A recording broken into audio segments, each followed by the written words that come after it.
Starting from the pole and leading the field to green. Round number 9 is underway at Iowa.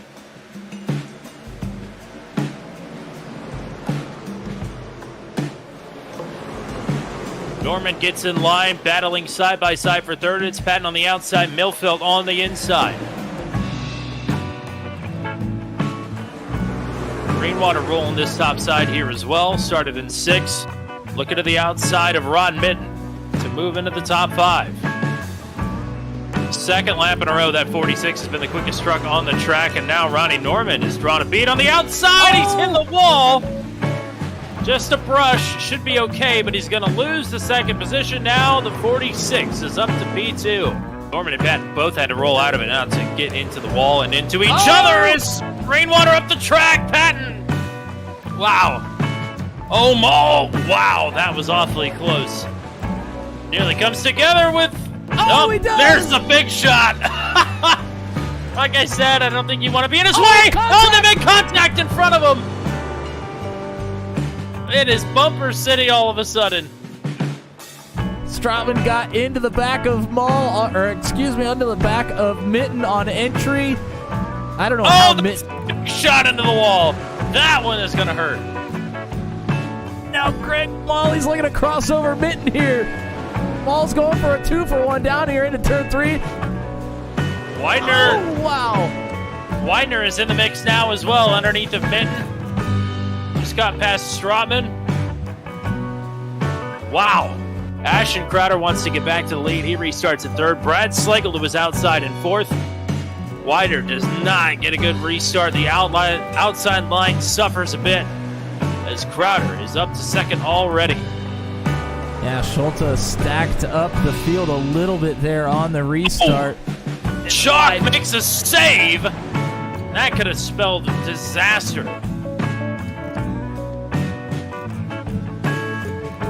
Oh, Johnny Hamby saves it.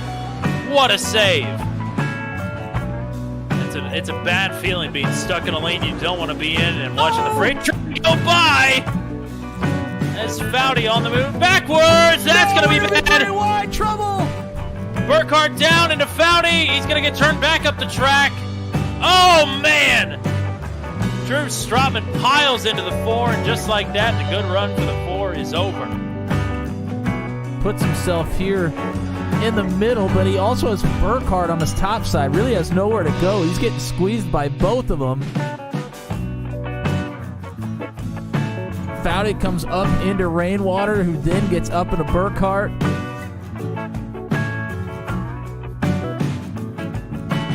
Burkhardt then goes down into the O2 of Foudy, and he spins sideways. And this is where you see Strotman's going to pile in. He's trying to get it checked up. You can see him sliding sideways there, but just could not get it done. Green flag. Pretty good start for Widener. Crowder, look at the gap! And so much for defense. Crowder up to 2nd already. Caution is out. We're going to overtime.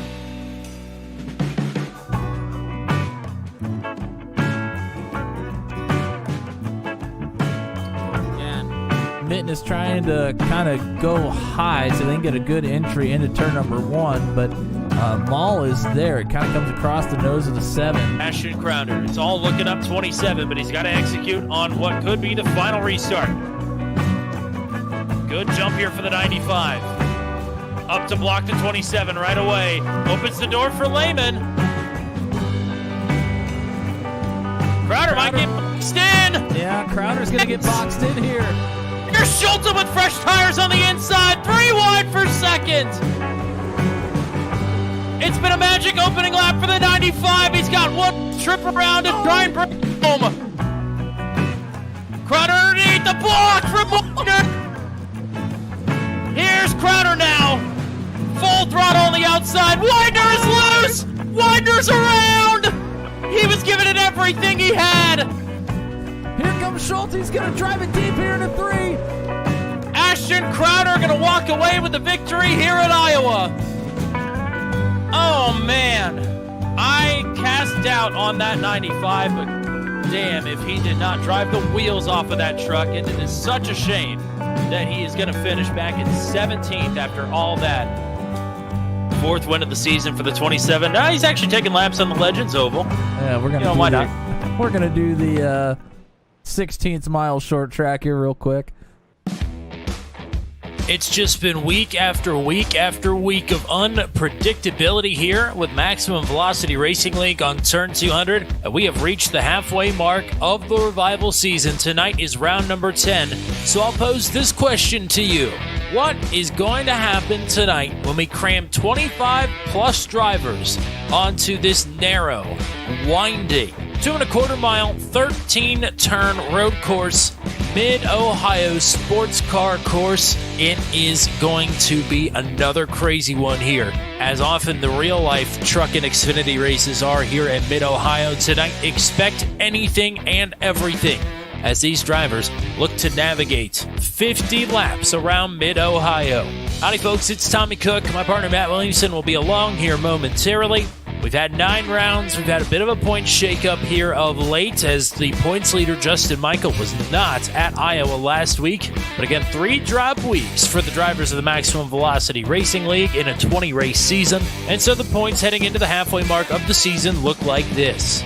It is now Greg Ball with the points lead, and he is only up by 4 points over Ronnie Norman. Andrew Schulte, with his runner-up finish last week, has climbed up into 3rd in the points. Moorkirk hanging on to a spot in the top 4. Brad Slagle has now moved into the top 5. And Justin Michael, 2 times a race winner, has missed his first race on the season and is dropped down to 6th. Ashton Crowder picked up his 4th victory on the season. Still in a bit of a hole after missing 2 of the races this season. But again, once we get to the final 3 races, we will know exactly where everybody stands and what everybody needs to accomplish headed down the stretch. Everybody knows what they want to accomplish here tonight at Mid-Ohio. Most of them probably just want to finish with relatively no issues. A couple of drivers have their sights set on top 10s, top 5s, and a couple of drivers are out there for the win tonight. But anything is possible, and a lot of your fate tonight is up to chance and what your fellow competitors decide to do and what they cannot do. Trucks are about to hit the track for qualifying. We'll give you the lay of the land before they do, as coverage of Maximum Velocity Racing League from Mid-Ohio Sports Car Course is around the turn on Turn 200. A blind night that uses echolocation, viewing the dark, treacherous world through sound. Trapped in a dungeon keep, endangered by combatants, where hazards lurk around every corner. Make sound to have vision, or don't and be stealthy. Avoid impaling threats throughout the dungeon to escape. Engage with other prisoners. No, I've been here about. Could you find the key and unlock my cell? Free them to fight back with more allies. Let's take this guy. The Dungeon Labyrinth has many paths and even more traps.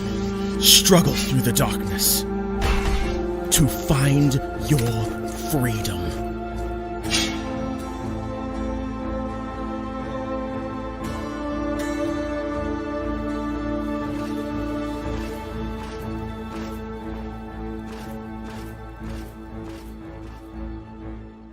The ASRL Southern Shores Realty Sports Car Championship, live next Wednesday from virtual Red Bull Ring, only on Turn 200.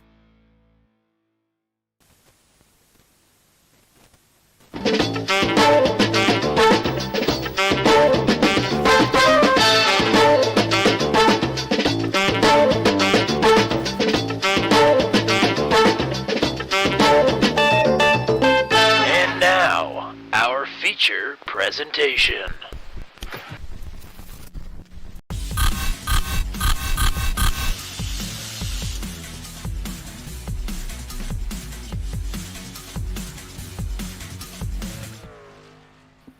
Welcome one and all to the extravaganza that is round number 10 of the Revival season of Maximum Velocity Racing here at Mid-Ohio Sports Car Course, or as our friend Dakota DeMade would call it, Ohio. Matt Williamson, welcome back to Thursday night trucking here on Turn 200. This is the second time we featured Mid-Ohio Sports Car Course on Turn 200. The first time was with the Daredevil Series all the way back in Season 2. A lot more downforce on the Lotus 79 than on the trucks, surprisingly. Didn't know if you knew that or not. A whole new ball game here tonight at Mid-Ohio. Yeah, I mean, this track, I mean, even for cars with load down or with a lot of downforce, it's pretty tricky. But you got these big, heavy stock cars here around the winding turns of Mid-Ohio, a very narrow track as well, not really any runoff areas. It's a tricky test for the drivers here tonight, and if you're trying to complete passes, that can be very tricky. We're going to go ahead and talk to one of our friends. He's one of the road course ringers. We'll see if we can get a word in with him. Johnny Hamby, it's the Turn 200 booth. You got a copy?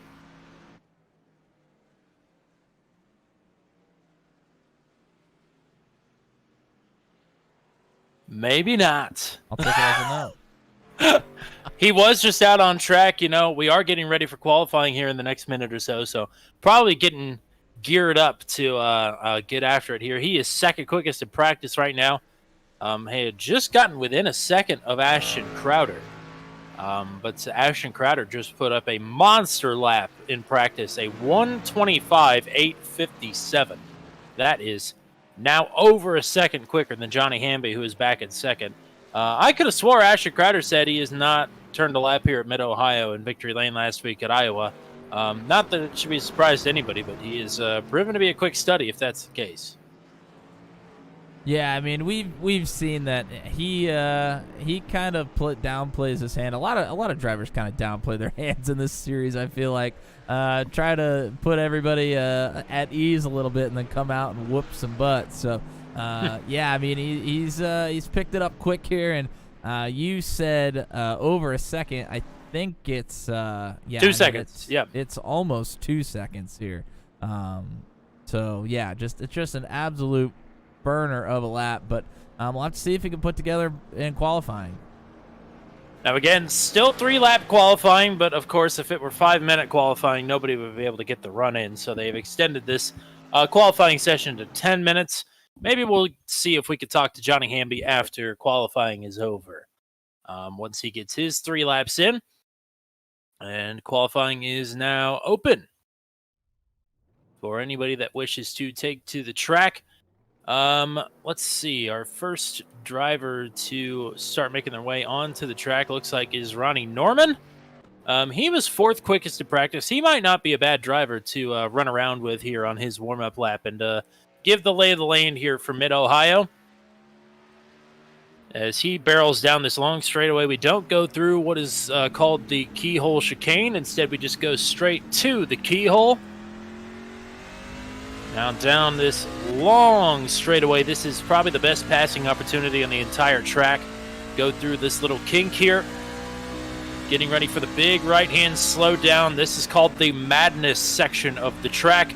Ahead of the drivers here, if you overshoot the braking zone, that is China Beach. And you don't want a day on that beach. Absolutely not. The undulation in this section of the track is what kills a lot of drivers here, both literally and figuratively. Into the S section now, 9, 10, and 10B into 11. And as NASCAR goes to Bristol this week, we have a little Thunder Valley of our own right here.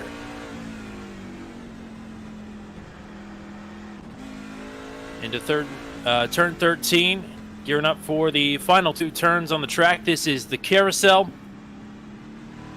And a quick left here down the pit straight will bring us back to start-finish under the bridge. And that is sort of a lap around Mid-Ohio. Now Ronnie Norman is on the clock.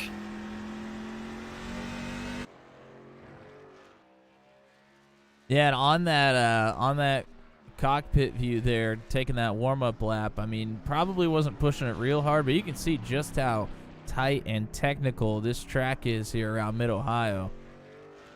As soon as you think you can open it up, you got to slow down for that next sweeping corner. Pretty much everybody is on track. They don't want to waste any time.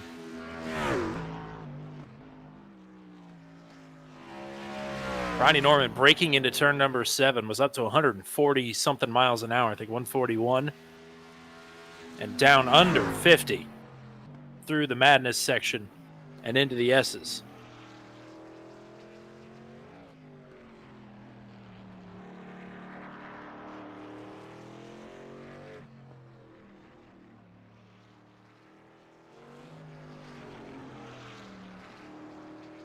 Not too far behind Norman here will be Scott Patton, I do believe.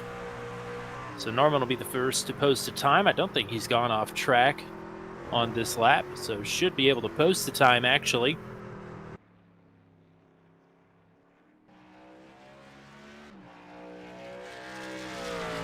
He does. Ashton Crowder is posted his lap now as well. 126.3 for Crowder. Norman a 127.3. Patton a 127.2. Johnny Hamby into the 126s. He is only about 6/10 off of Ashton Crowder. I say only, but I mean that's the closest anybody's been to Crowder on the timing sheet at any point tonight.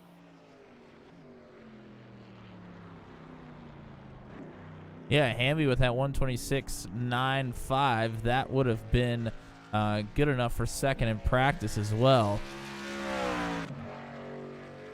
Yes, that was better than what he ran in practice. As Ronnie Norman a little bit out of shape through the Madness section. Michael Milfelt headed around China Beach as well.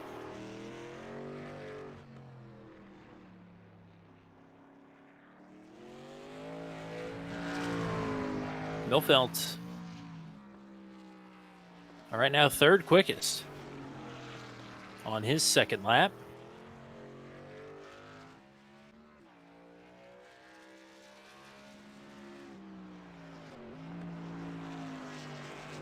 Few drivers still not on the track, maybe going to elect to start from the back here. I imagine on a track this tight, the starts could be pretty interesting. Don't think they're going to start him 4 wide here. Certainly not. Michael Milfelt actually will go back to the pits here and forego his final lap, it looks like. Second lap for Crowder and Hamby, both slower.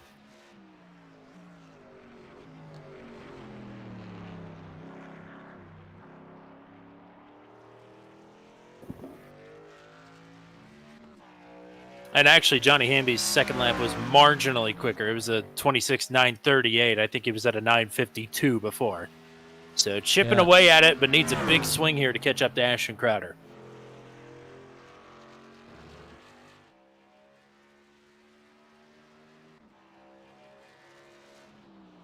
Both of them pretty much put in the same lap there. I actually think Crowder had an off track and hadn't crossed the line in lap number 2. Because his last lap was a 2-minute and 10-second lap. So I think he had a problem. Jacob Nagy saying, let's go racing. And that he loves Echo Blade, which is available on Steam and console, by the way, if you didn't know that. And Michelle Kirk cheering on Will Kirk. Will on track for his final lap right now, 11th quickest.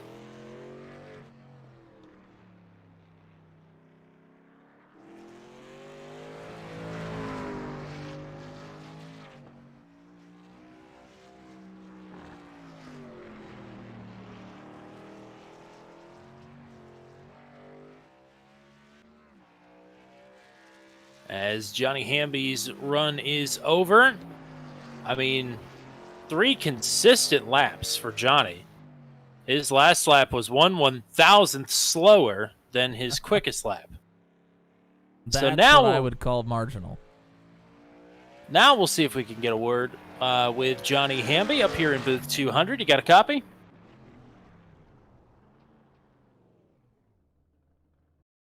Not today. That's all right. You can't say we didn't try. Wanted to talk to the man, but that's all right. Maybe we'll talk to him after the race. I'd say odds are pretty good at this moment in time, as we still got a few drivers out on track with about 2.5 minutes to go. Yeah, Andrew Schulte, he just started his last lap here.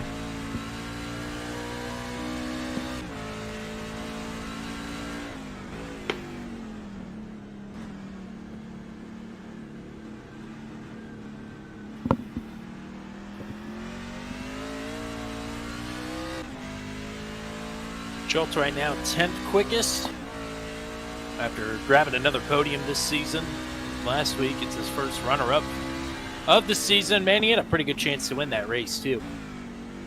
I think maybe he'd want that back, maybe make a couple of different moves, or maybe make a little contact with Ashton Crowder there for the win. But he wasn't complaining about a second place either. That was a great run. I mean, that was a wild last restart there to end that race. And made the most of it. Pretty much all he could do there.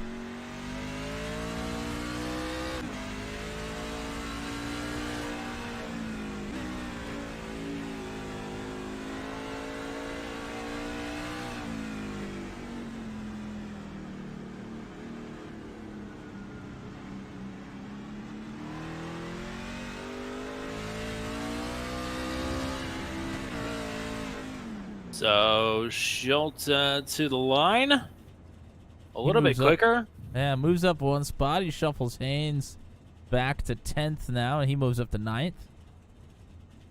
So that'll put him on the inside, steaming towards turn number 1. And I think he is the last one on the track here. We got about 50 seconds left to go before this field gets rocking and rolling around Mid-Ohio. I want to say hello to everybody that is watching, not just the folks that have commented thus far. Appreciate everybody coming to hang out here tonight. A lot on deck here. Our first ever official stream, our official race, rather, stream. Top split strength of field for the Porsche Mission R Challenge on Sunday at 3 o'clock Eastern. That is going to be a blast from Watkins Glen. Monday Night Truck 200 action is back at North Wilkesboro. For Season 2, Round 6, the halfway mark of our second season of competition.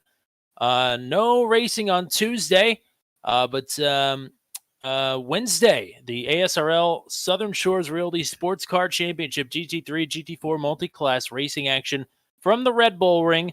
And then next Thursday, we are back here with Maximum Velocity Racing League.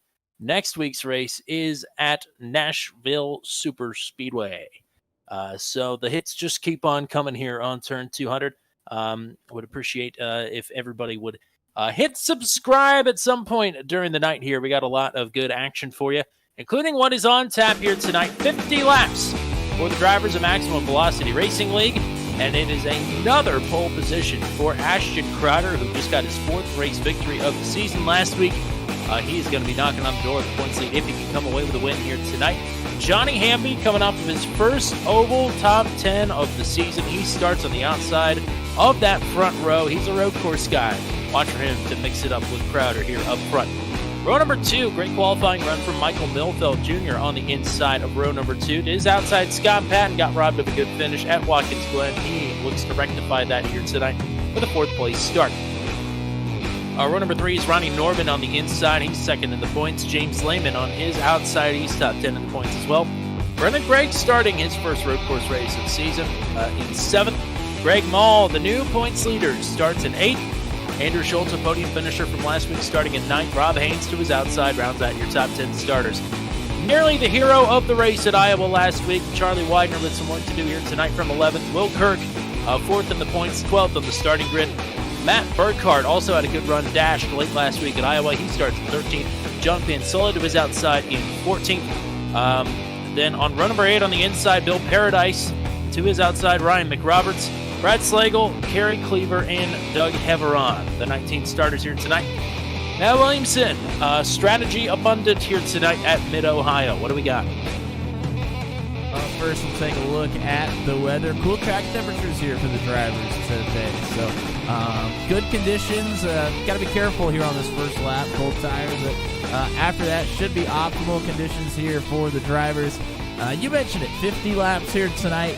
The fuel window we don't think is within the range of one stopper, so I think we'll be looking at 2 stops tonight before we get to the end of this race. 4 extra sets of tires, which I'm sure we won't need to use all of them. 0 fast repairs. And also not expecting any cautions, but you never know. We could really wad them up here in the first couple of turns and change all that. Green flag is displayed, and we are underway at Mid-Ohio. It's a quick start from around that 13th and final turn. Ashton Crowder taking advantage, leading the way through turn 1. They'll barrel towards the keyhole.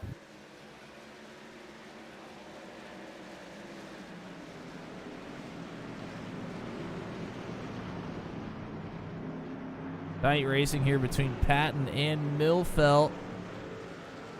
Millfelt had gotten around Patton, and now Patton trying to clear himself in front of this 155 fast section of the track here. One way or another, it'll all get sorted right here. The hard braking zone from over 140 down to 60.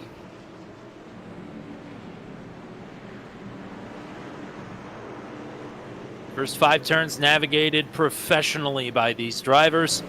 The madness section, looks like most people are going to make it through that as well without much issue. Ashton Crowder leading the field now down through Thunder Valley.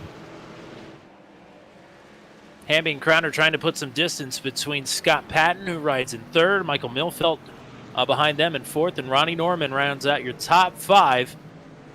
As through the carousel, Crowder going to come around to put lap number 1 on the board this time.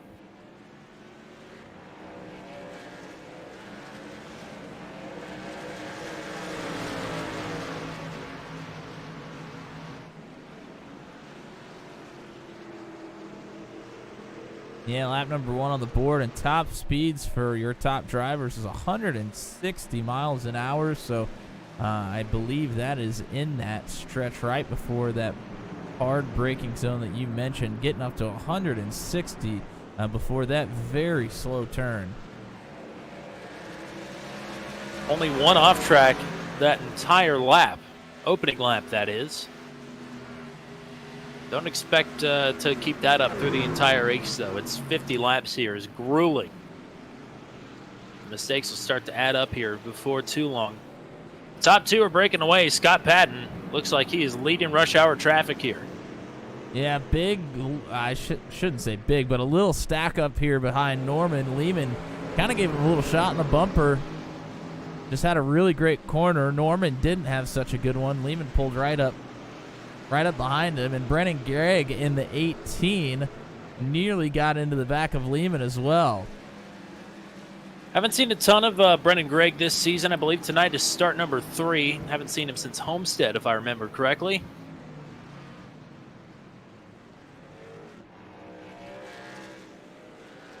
Most everybody inside the top 10 is running where they started, save for Scott Patton, who has gotten around Michael Millfelt.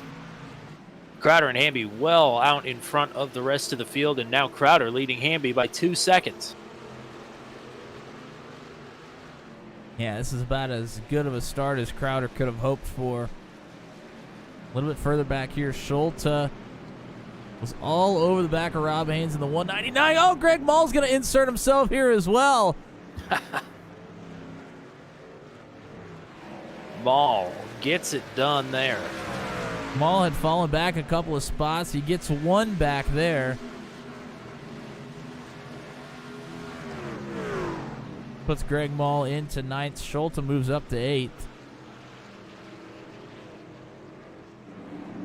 And Mall with space to operate there into that big slowdown. He sent it in like a truck length deeper than anybody else on that braking zone. It's the advantages of having a little bit of room here at Mid-Ohio, a track where it's tough to find room sometimes. Wow, Lehman. He lost the back end of that truck there. Still fighting it. The sweeping rights, and yeah, you're right. Lit the tires up, still having a little issue.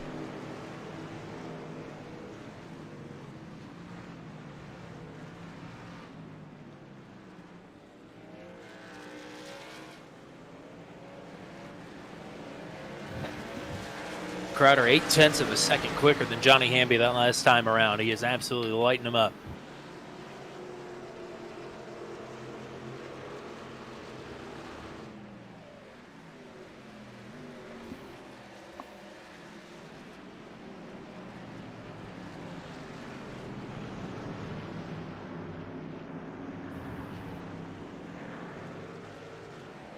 Yeah, top two well out in front. Everybody else pretty close together here.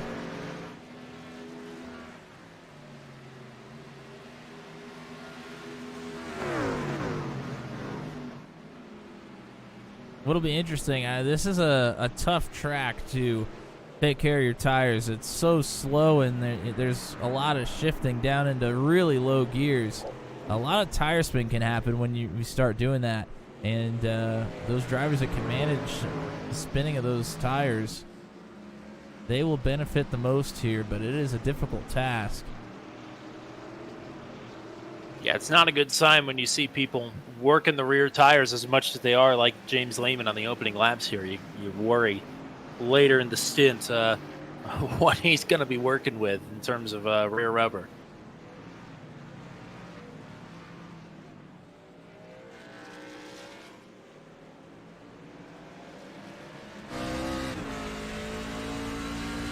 That time Crowder up over a second quicker than Johnny Hamby. I mean, Ashton Crowder is storming away with this one. Johnny Hamby, of course, is incredibly good at this road racing thing. But Ashton Crowder is, well, he's Ashton Crowder. Still a long way to go here, though.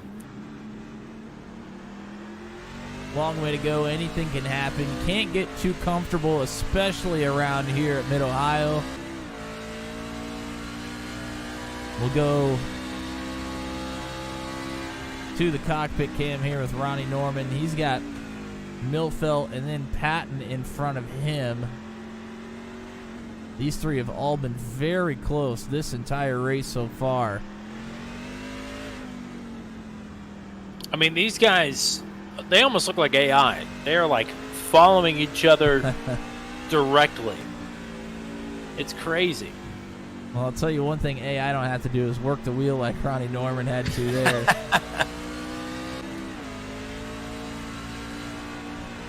It looks somewhat uniform, but boy, when you actually get inside the cockpit of these things with the drivers, you can see just how much chaos there is inside of the truck.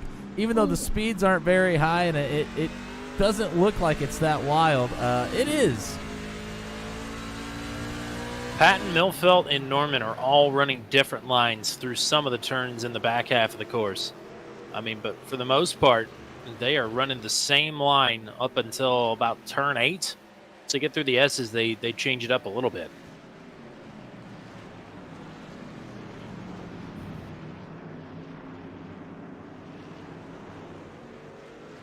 Crowder now out to a 5-second gap over Hamby. But Hamby is out to a 5-second gap over Patton here. So the two of them have just absolutely checked out. It's kind of like what happened to Andy Poliski at Watkins Glen a few weeks ago in the Venom Truck Series. He was behind the top two by 40 seconds and then was 40 seconds clear of the next person behind him.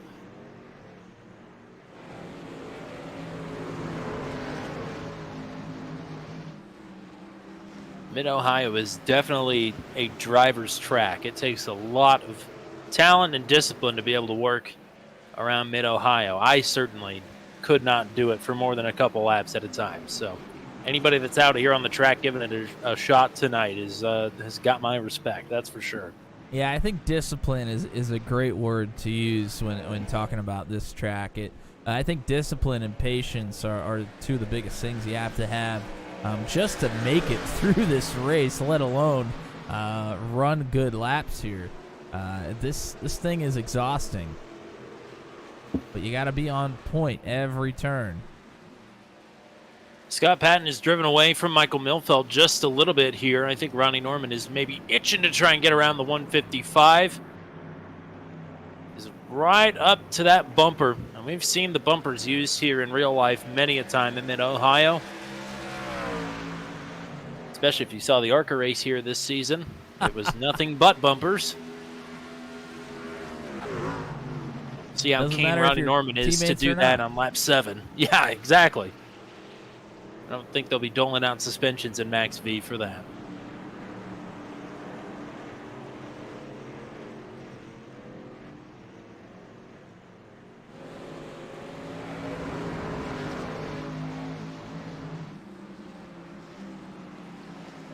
And what's surprising to me is that as inviting as some of these turns are to a dive bomb or to stick a nose in where it doesn't belong, that nobody's doing it. Everybody is behaving. Well, I mean, we're only on lap 8 of 50. We have a long ways to go, and these drivers know that. They also know that they give themselves any sort of damage just early on in the race. It affects the rest of their night, and it's already difficult enough just trying to get around Mid-Ohio here. You don't need to make it any harder on yourself than it needs to be.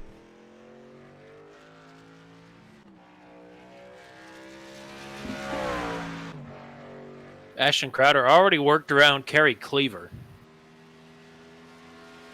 Cleaver is staying to the left here down the straightaway, going to let the entire field pass.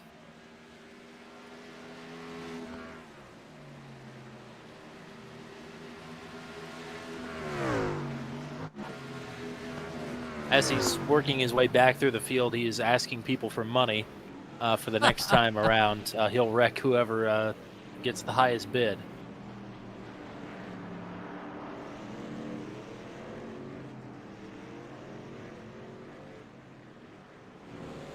Seven and a half seconds over Johnny Hamby right now. Ashton Crowder well in control. Patton was driving away from Millfelt and Norman, but has sort of fallen back to him.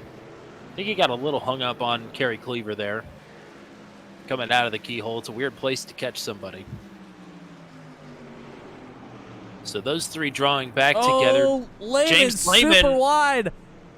Super wide, but he's got the position into the carousel. Brendan Gregg will have to hold off his run until he gets down the straightaway. He'll have a big run out of the final turn. Lehman is really starting to light up the rear tires here.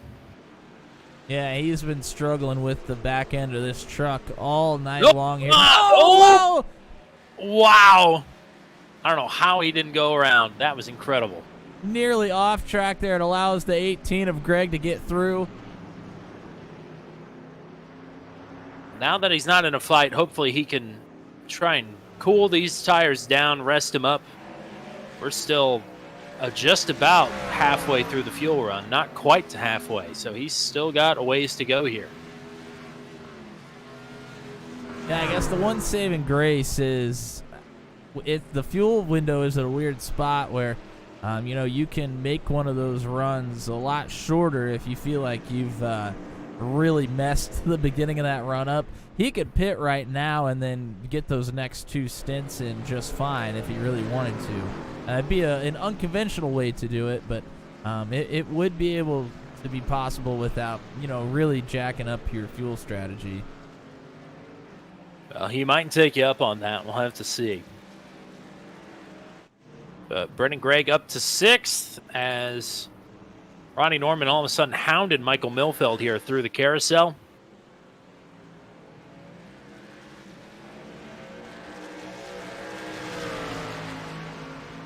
Yeah, Norman's had a lot of opportunities right here on the back of the 155. He's just been very patient. Hasn't really forced a move, but I feel like he has to be getting a little impatient back there. Oh, he's been following Millfelt for a lot of laps here, right up on the bumper in many instances. At this point in the run, especially if you are kind of losing yourself in this battle, it's easy to wheel hop this turn. So you got to watch your spacing and where you're positioned in your truck here into this turn, just in case your rear tires decide to go ka-thunk, ka-thunk, ka-thunk. It's the worst feeling in the world, especially coming up to the big sand trap.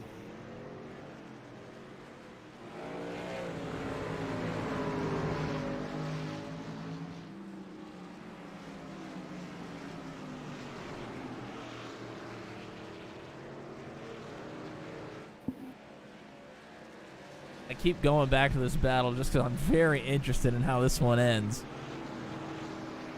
And it could very well end with Millfelt holding Norman off until the pit stops come, but something tells me it may not.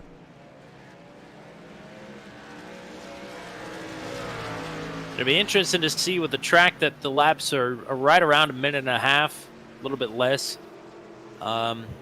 when somebody will decide to pit to undercut the people around them. Because you really want to be the first one on the pit road here. On a big, long lap like that, it's going to pay dividends. Yeah, I can definitely see maybe around lap 15, see a couple drivers come in. I mean, you could do 2 15-lap stints and then do a long one at the end if you wanted to, or put the long one in the middle. You could do it a couple different ways here. Millfelt went a little long into that braking zone, but was able to corral the truck and actually made it a little bit of a gain on Scott Patton in front of him. So Patton try as he might, Millfelt keeps fighting back. Oh, wow, Patton. Around that corner, you go up and over the little ridge there. The back of the truck gets super light. Looked like it was trying to wiggle big time on him there.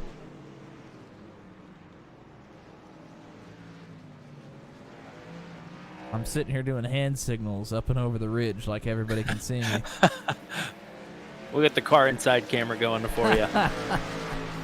We'll have the Dale Jr. Jeff Burton camera posted on our social media after this. We'll start traveling to all the tracks and do a track Yes. walk like the two of them do. How about that? Yep.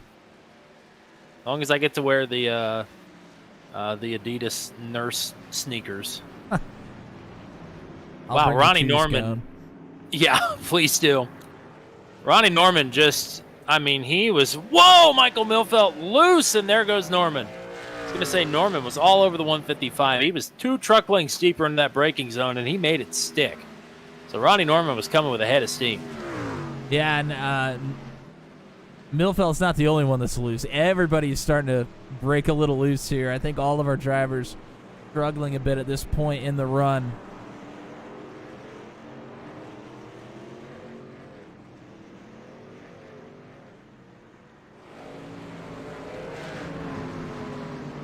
Battles have subsided here for just a bit after Norman and Millfelt finally got settled.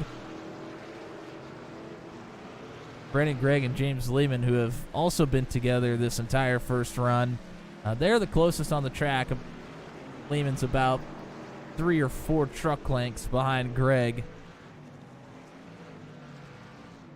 Speaking of Greg Mall, the points leader, trying to track down Andrew Schulte. They've been within about a second of one another, but not quite close enough to have a true blue battle here as Mall got awfully loose there out of the final turn. Yeah, Mull's lost a little bit of speed as this run has gone along. He was right up there to the back of Schulte for a while. I mean, he's fallen back a bit. I think Kerry Cleaver may have thrown in the towel on us for the night. He's been on the pits for the last 4 laps.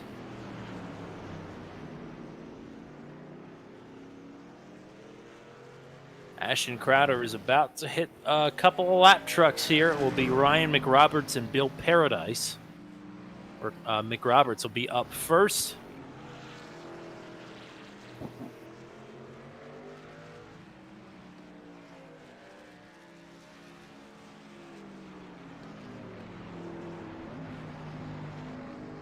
Roberts leaves space. Crowder goes through. Next up will be Bill Paradise.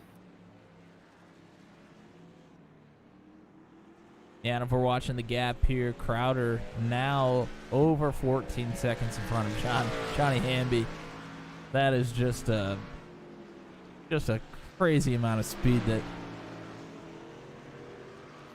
he has here. I mean, that is unbelievable. Over a second a lap right now. And Hamby and Patton are lapping pretty close to one another. Actually, Patton was a little bit quicker that last time around. But still, Hamby's got 6 seconds on Patton. So Patton trying to play bit of the long run, but not eating into this deficit just quite enough to make anything happen for second.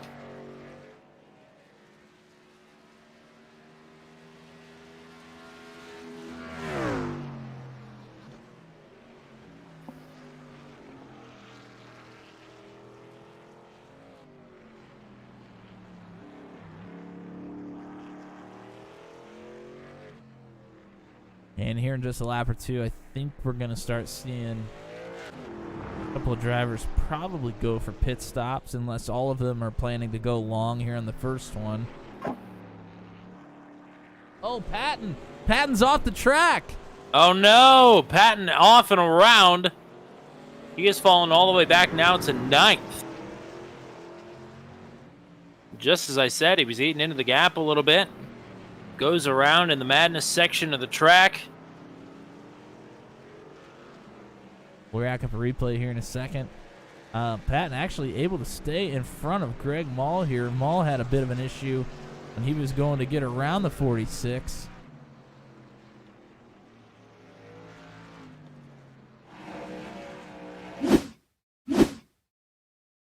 Here's Patton here into the right-hander. We mentioned he looked pretty loose, and the rear end of that truck just spins around on him into the grass, and pulled right up to the track, but he had to wait for some trucks to get through here to not run into anybody else. Finally able to pull out here in front of Greg Mall, who somewhat goes around, just got caught in kind of a weird spot. Mall got incredibly loose. He almost spun around and hit Patton, but was able to make a save, but Patton stays in front. And Mall found a little bit of real estate underneath of Patton into the keyhole. Patton was able to fend him off, but they stay pretty close together here. This will be the battle for 8th. Patton has had some pretty horrendous luck here this season. I think you could file that one into the very small file of instances that were actually his fault. Here comes Ashton Crowder to the pits, so... Wow. 15. That was right on the number. Crowder completed 15 laps. And he's got over a 15-second lead as well. So plenty of time to play with here. But he will certainly give up the lead as Michael Milfeld is on pit road now. Andrew Johnny Schulte, Hamby takes over. Schulte in to follow. Scott Patton coming down into pit road also. That's no surprise. No.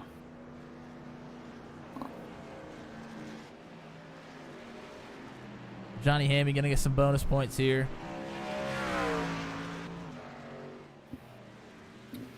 Charlie Widener into pit road from just inside the top 10. Crowder out of the pits now, fighting for position here with Brennan Gregg.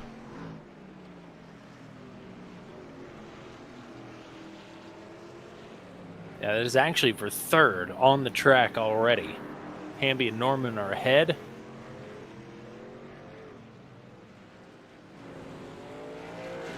It's actually Norman directly in front of Ashton Crowder.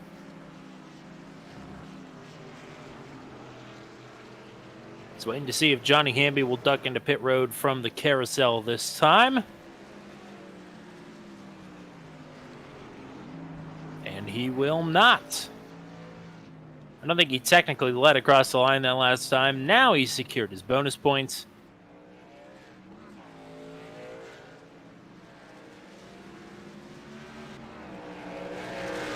Crowder working around Norman already back up to 2nd, 7 seconds behind Hamby.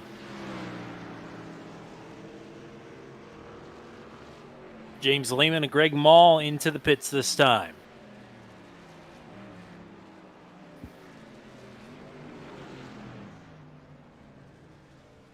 Leaving into the pits, Small in the 7 into the pits as well.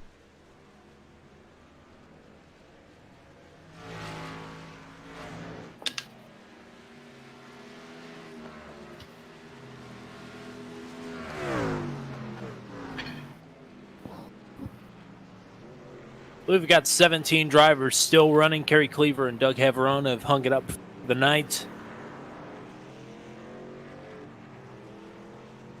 Johnny Hamby in control. Ashton Crowder, the dominator of this race,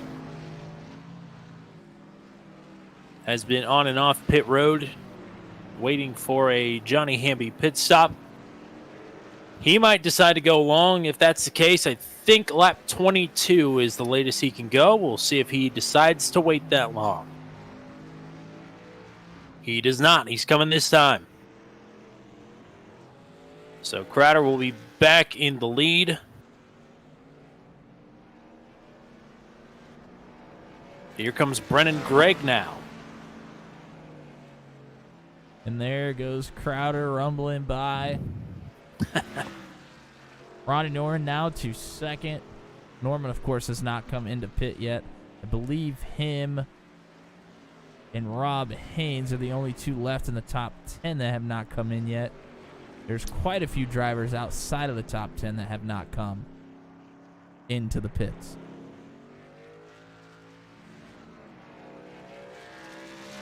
So I don't believe that Will Kirk, Brad Slagle, John Pinsula, Matt Burkhart, Bill Paradise, or Ryan McRoberts have been on the pit road yet.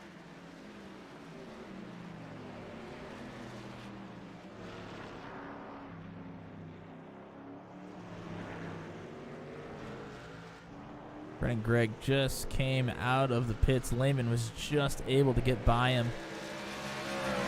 Gregg now running down Lehman for 7th. And Lehman came in the lap before Gregg. Gregg had the positioning on the 50 on track. That is how powerful the undercut is. Behind them, the 46 of Scott Patton was absolutely hauling the mail. I thought he was going for a trip to the beach, watching it from the blimp cam. I mean, he absolutely sailed it into the turn. But he was just fine. He's making up great time as Gregg and Lehman continue to battle away here. Lehman probably hoping to hang on to his rear tires a little bit better this time if he can. Well, battling like this, I'm not sure he'll be able to. No, definitely not. Matt Burkhart and Rob Haynes on pit road. Burkhart actually already off of pit road. Rob Haynes on pit road currently. Just in front of Gregg and Lehman, Schultz and Milfelt are battling as well. Oh, Gregg a little bit into the grass there.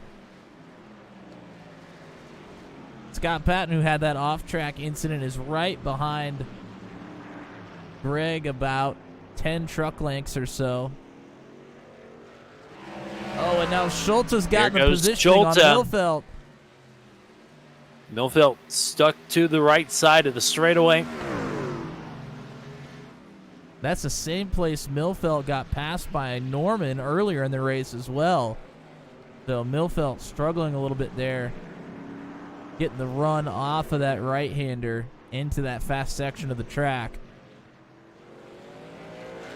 Milfelt's got to feel pretty good about how his night is going. So far, though, he's not left the top 5 all night on a season where he's had some pretty bad luck, all things considered. I mean, just barely got back into the top 10 last week after some problems. He's had so many good runs dashed by bad luck.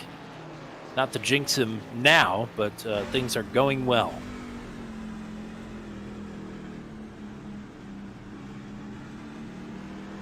We'll go ahead and go on board here with the 18 of Brennan Gregg. See Lehman in front of him. Pretty loose, big fishtail there. Here's that left-hander to the start-finish. Bit of a gap opened up here, though, for Lehman.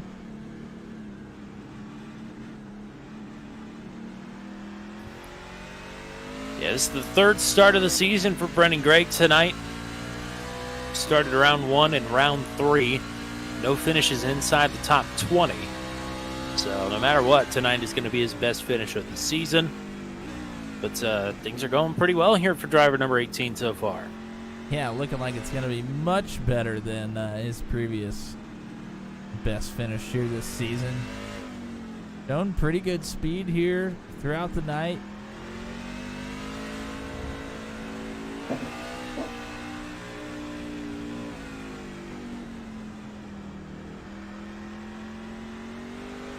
Oh, wow, Lehman.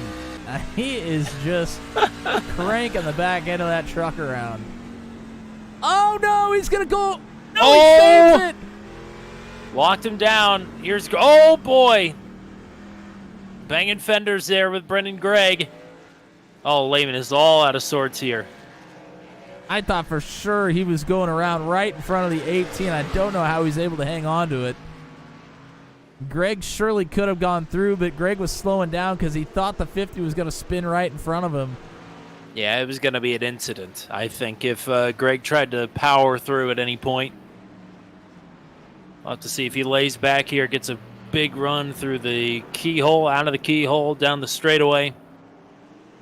This has allowed Patton to sneak up to the rear of the 18. Oh, Lehman! Lehman's in the grass. This will allow Greg to get to the outside in this turn. I'm not sure that's where you want to be, though. Look how much deeper Patton sends it in than these two. I mean, he was 3 truck lengths deeper into that braking zone there. He is pulled right up into this mess. Big problems here for the 50. Him and the 18 have been side by side for about 4 or 5 corners now. You just don't see that here. Oh, no! He's going around. Can't hold on to it anymore. Oh, man. Missed Patton by inches. Lehman was giving it everything he had, but man, his tires are angry right now. That is for sure. Yeah, he was working that thing like crazy. He did not want to give up that spot. Good on him. Just could not hang on to it in the end, and now Norman has gone to pit road here. So Norman went 21 laps. And Ryan McRoberts pit this time as well. So I think they are 2 of the last holdouts. I don't know that anybody else hasn't been into pit already. I think Bill Paradise and Brad Slagle are still hanging around out there. I think you're correct, well outside actually. the top 10, though. Yeah, Paradise has been time-wise, lapped. anyways. Yes, Paradise has been lapped. Slagle is not too far ahead of Ashton Crowder. He's actually a couple of car lengths in front of Ashton Crowder right now. So Norman looking at a couple of smaller stints here to end his race. Was probably his plan coming into this thing. Going to be able to have like a 14 and a 15 lap run here right at the end. So if he chooses to do it that way anyways, he could go another long one and then have a real short run. But I'm not sure that's the optimal strategy that you'd want to play at this point. He is hounding the 46 of Patton here. Much fresher tire. Really wants to get around the 46 and not waste any time. Yeah, this will be to get back up into 6th. And I think Norman, before the pit stops happened, was running in 3rd or 4th. So he's lost a little bit of time, but he's got a lot fresher tires than the drivers in front of him. So hopefully we'll be able to get past Scott Patton here. We'll try and take him into the keyhole. This is a passing opportunity. It's a tough one, though. But Patton going to let him through. Patton knows that one was probably not worth fighting. Yeah, that's one that you hold somebody up too long that's on fresh tires. They get a little angry, and you might find yourself facing them by the end of it backwards. So maybe a smart idea to just let him through before it gets any hairier than it needs to. Schulte and Milfeld have drawn pretty close together. They're trying to work through a couple of lap trucks and have. Pansilla and Bill Paradise have let them through. Now Brendan Gregg, Patton, and Norman will have to work through them now as well.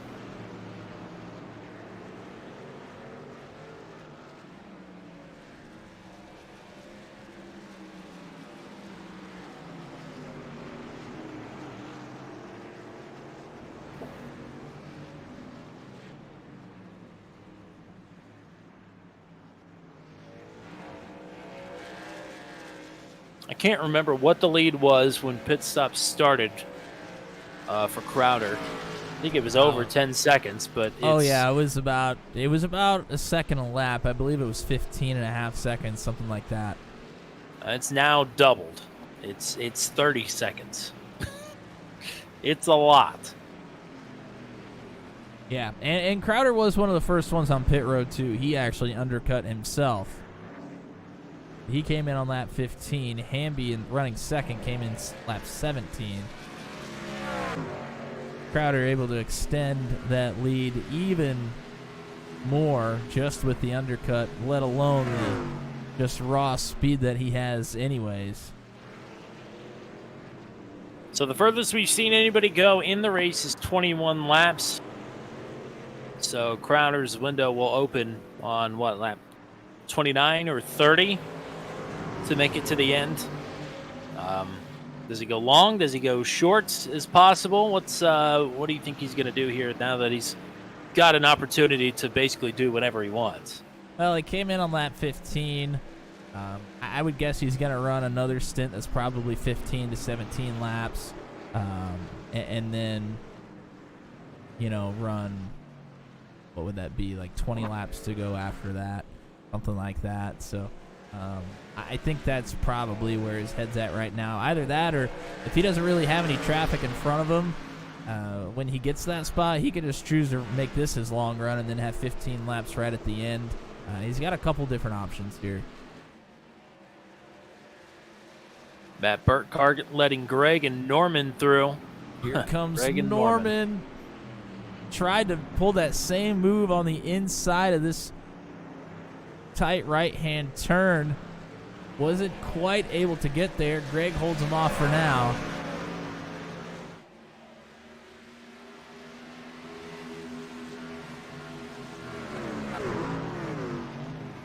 So aggressive Norman gets here into the braking zone.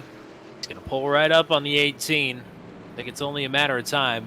Both of these two are catching Schulte and Milfeld, who are themselves battling for the final spot on the podium. So this is about to be a four-way dance for third. Oh, wow. Wow. Big moment there for Norman. He's still hanging it out. One big moment here on lap 25, all the way around for Ronnie Norman. Now I'm calling him Greg Norman. Gosh dang it.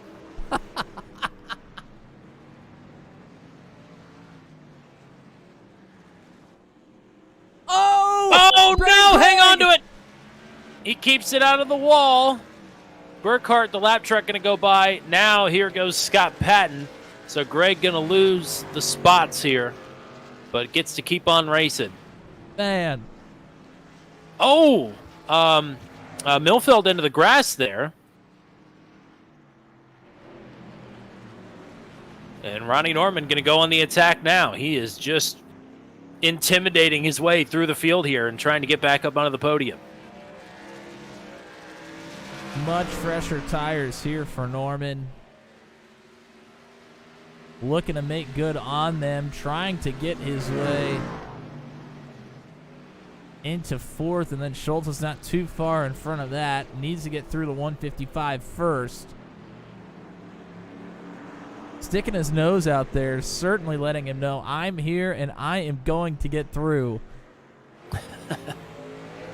Or at least that's the intent. Right on Milfeld. I mean, if nothing else, it's intimidating as hell. Yeah, I mean, you got a tight track like this. Oh, I think Norman just brushed the wall there. I think you're right. Tight track, and you see a guy trying to show his cards to the inside when there's no room there. It's certainly a little scary. Oh, Milfeld, big issue. Wow. There. Keeps it off the inside wall, which is concrete. That would have been a hard hit. That would have been bad. That definitely would have torn up that 155, so good job to keep it off the wall, but he will lose the spot to Norman. Norman's got a force field on the front of his truck, I think. He's hitting square. He hit the Intimidator button. Yep, absolutely.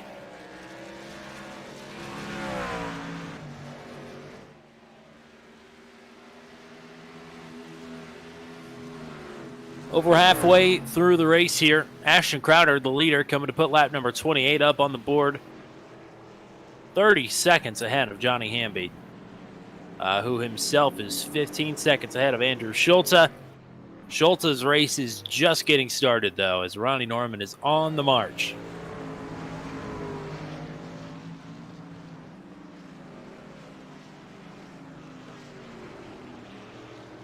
Bill Paradise has been on and off pit road. He is the last truck one lap down in 16th. Again, no cautions tonight, since it is a road course. These drivers need one more stop. And we'll see. Window should open in the next 5 laps to make it to the end. We'll see if people pit short or if they try and go all the way to an empty tank. Great view of the nose of Norman here. This is the place Norman's made a couple passes already. He's looking to the inside. Not quite there. Schulte shuts the door for right now. Leaves it open. Norman with a good drive off of the inside there, trying to put himself in good position. Through the kink here. It's a sneaky, tricky corner, trying to go flat out with older tires. He's going to let Schulte go wide, maybe into this braking zone. Oh, Norman blinking now. Yeah, that's the first time we've seen that out of the 6. Yes. Oh. Maybe just a little blip, and he's back. Schulte doing all he can defensively to try and hold off Ronnie Norman. Norman has yet to really make a pass, more as the people he's been battling with have sort of just exited the battle on their own. Well, he's been pushing them so hard that they just can't keep up. Schulte clipped the grass there. Norman all over him. Now he's going to duck to the inside in the carousel. I think Schulte's going to let him have it.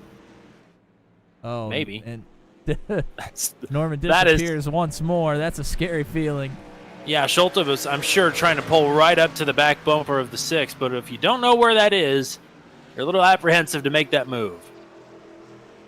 We're to the point now, anybody can come down pit road, and they'll be able to make it to the end of the race here.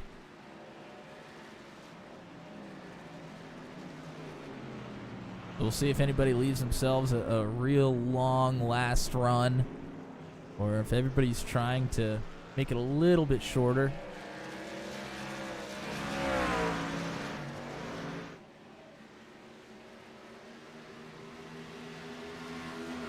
Crowder at this point has run longer than his first run.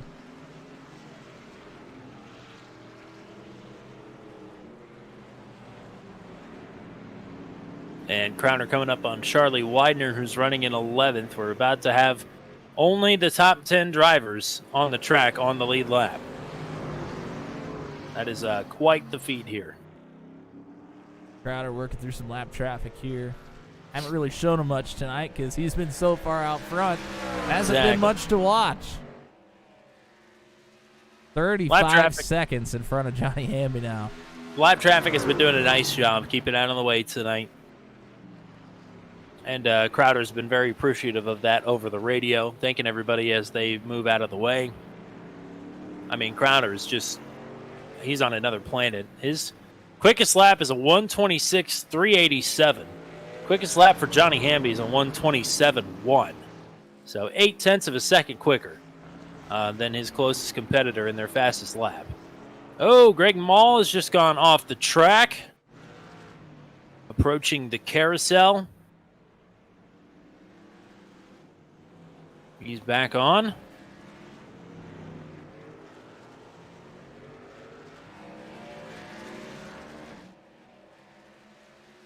And here comes Ashton Crowder to the pits. And I actually take back what I said. This is going to put him even with his first run. So he's done 2 15-lap stints and is going to leave himself 20 laps to end this one.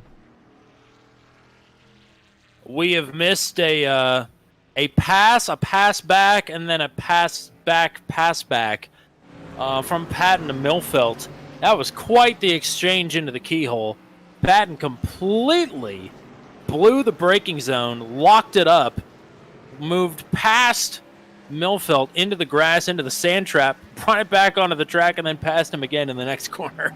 Well, I'll go. We'll try to make a little bit more sense of that. I'm going to try to rack up a replay of that. It's a good one. Exchange here. Andrew Schultz just pit from second, third, Here's fourth. That initial pass from Patton, but he sails it into the turn. The Milfelt's able to run the crossover move on him. Then they come through this real fast stretch through the kink. And Patton has a great run down the hill. He actually kept that on the track. I thought he went off. No, he was on the track and makes the pass, puts himself in front of the 155. And that is where he remains for the time being. Patton up the fourth.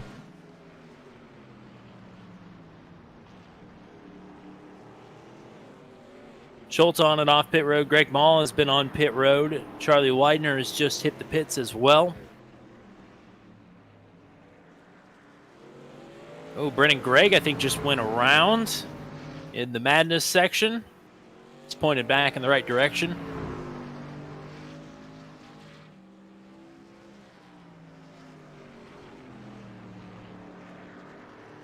Wouldn't be surprised to see Greg go ahead and come in after that spin. And even before the spin, he was fading away from Patton and Milfelt. Ronnie Norman in from third. Got Patton in here from fourth as well. Milfelt will continue. And Greg into pits. So I've yet to see Johnny Hamby. But even without Hamby on pit road, he is still behind Crowder, who's been on and off pit road. Yeah, not only that, he's still behind by 15 seconds. Yeah. Just utter dominance here from the 27. I believe Matt Burkhart went around at some point, but is moving again.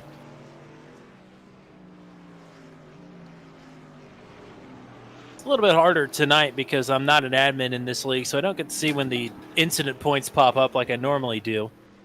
I just have to judge by the blips I see on my track map.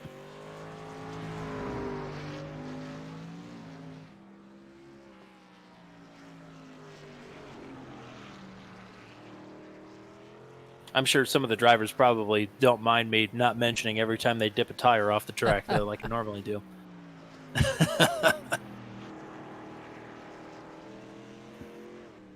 Truck 200 drivers will know exactly what I'm talking about if they watch the broadcast back.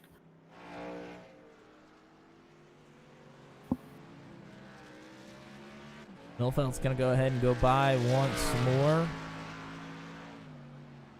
Lehman will come into pit, though.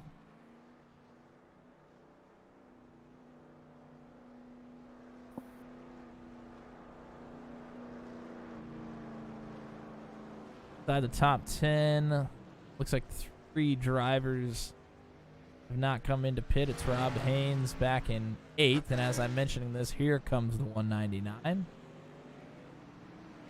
So Hamby and Milfelt, the only 2 left now.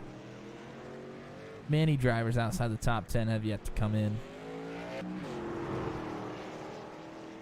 And if you're outside the top 10, you are not on the lead lap, which is weird, but it's what's happening.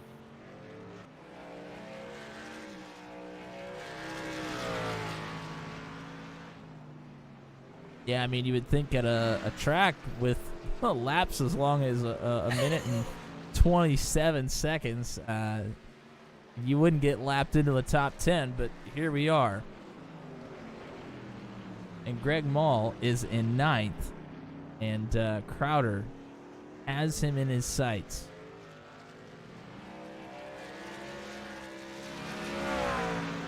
And Greg Mall has won 2 races this season. Put that into perspective here. And Crowder is going to lap him on a track that is 2.25 miles long. Not only has he won 2 races, he's the points leader. Yeah. Mac Burkhart, I don't know if he went around, but he went off the track in front of these two. He's just getting back up to speed. The Millfelt comes in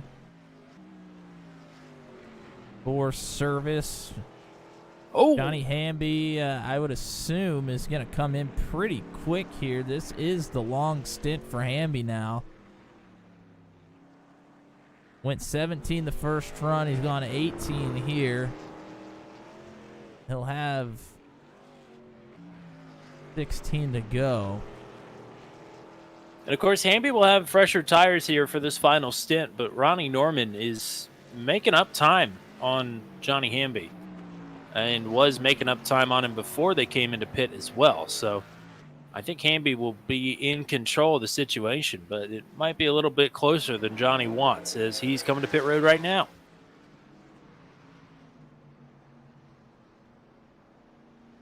So we're about to find out. Yeah, he pretty much almost evenly splits up these runs.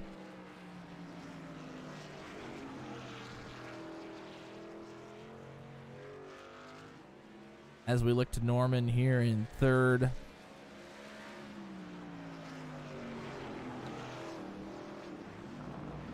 Norman came in 3 laps ago. Hamby coming out of the pits. So pretty well ahead of Ronnie Norman. So Hamby should be able to hold on to second as long as he stays on the track.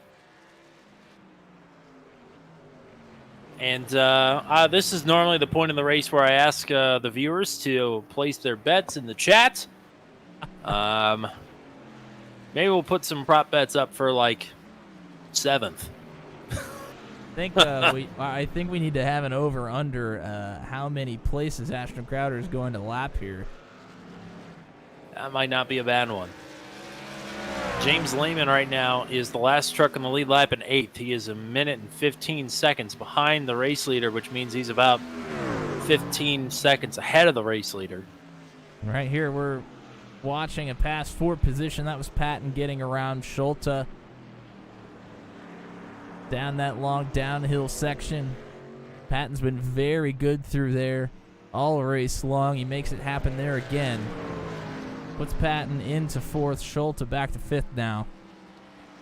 And these two are only about 5 seconds behind Ronnie Norman. Not impossible for Patton to get on it and track Norman down, but time is running out.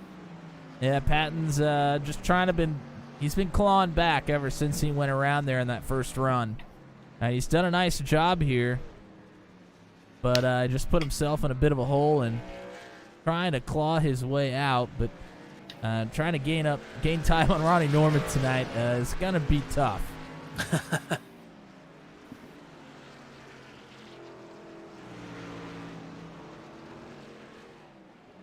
15 to go, coming to 14 to go. Crowder, Hamby, and Norman would be your podium if it ended right now.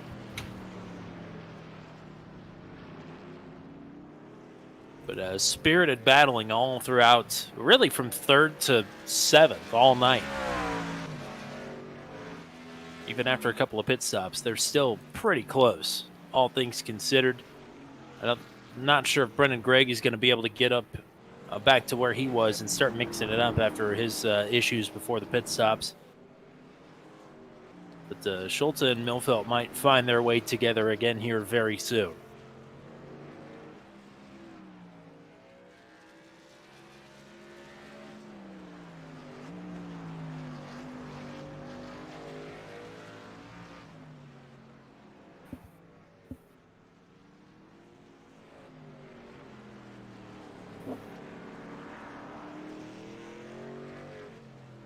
Crowder has a lot of open track here in front of him to work with. Only 14 to go.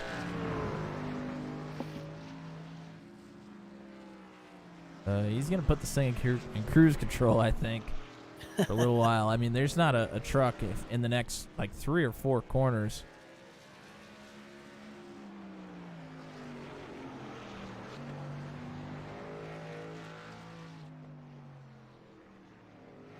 Well, as some battling. Oh, go ahead. No, I was just next one up for position is James Lehman in 8th.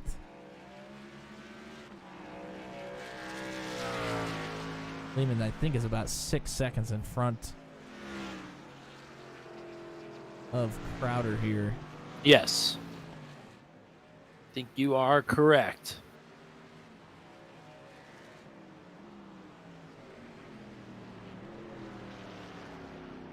Well, what I was going to say is I think everybody ought to get used to some road course racing. You're going to be seeing a lot of it on Wednesday nights for the next, well, basically until Christmas time.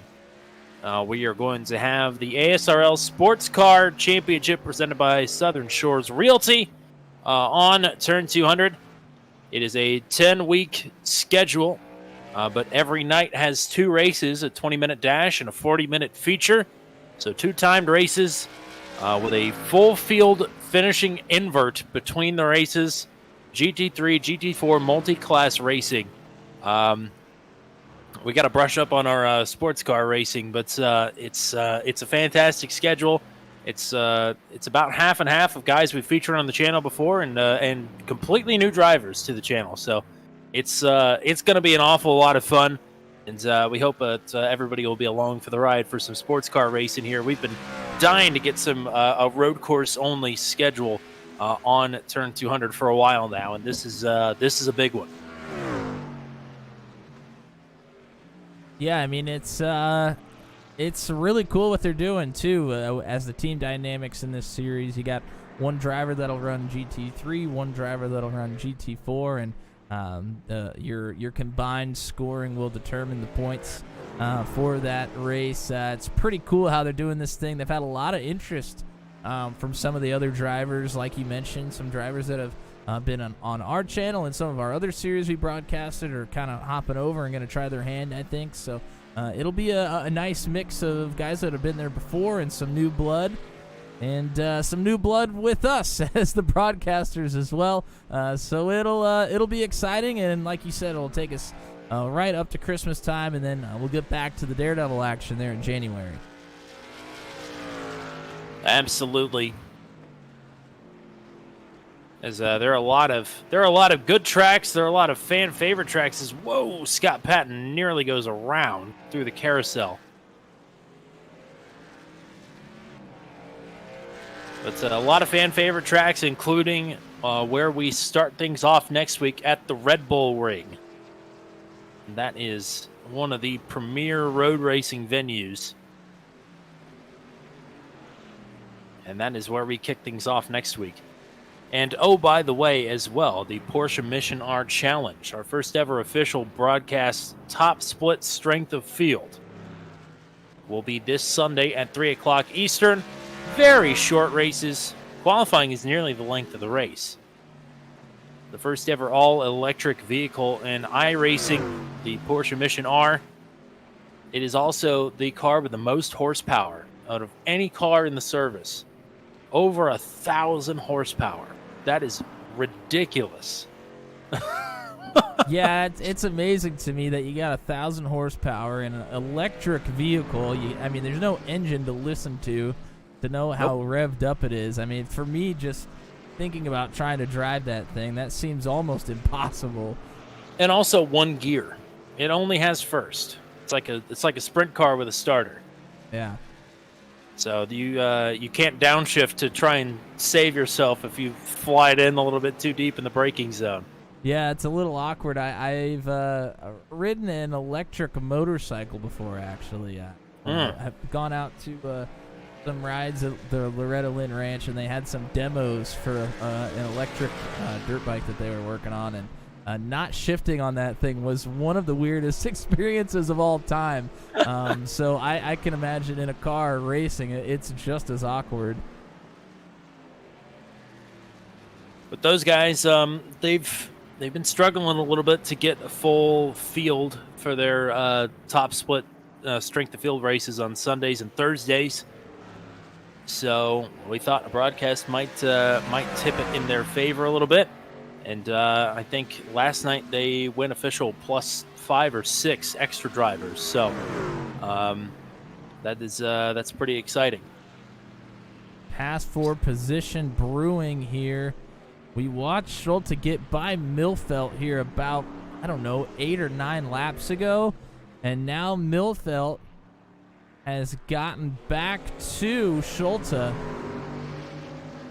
Was nearly able to make the pass in that right-hander before the long stretch. We've seen passes there so many times tonight. Oh! Wow, Millfelt, huge wiggle out of shape there. It's going to take him probably a half a lap to kind of get regrouped. Schulte now with a big wiggle, and they are right back together. I mean, these two have been on a string this entire race, it seems like. Go ahead and go on board here with Millfelt as this battle is going to continue.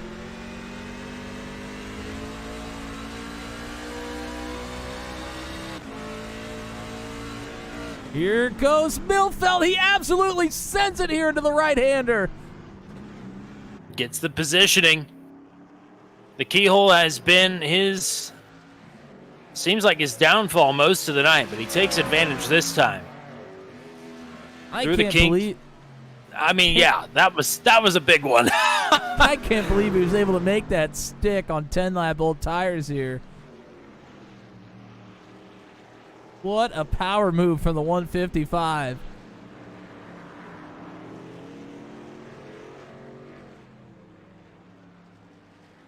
Schulte trying to fight back. Michael Millfelt is in the 5th position. Good stuff from him here tonight. Not over yet, just... Well, we're coming to 8 laps to go here for Ashton Crowder. In about half a lap, he has caught James Lehman. Lehman in the 8th position will go a lap down here momentarily. And next up then would be Brennan Gregg. And then in front of Gregg, Millfelt and Schulte. Surely not. Surely not. We're not going to make it to 5th, right? Well, I think Crowder's backed off his pace a little bit here in this last run. He was 51 seconds in front of Hamby, and that was, I think, about 6 or 7 laps ago. The gap is only 54 now. He's only gained 3 seconds, which his closing rate before then was quite a bit more than that. So I think he's settled in here to a bit of a more comfortable pace. So not sure he's going to make it all the way up there. Well, hell, he's got a free pit stop if he wants to take it. He's got a couple. Yeah. I mean, he pit and still came out ahead of Johnny Hamby last time, and the gap is bigger.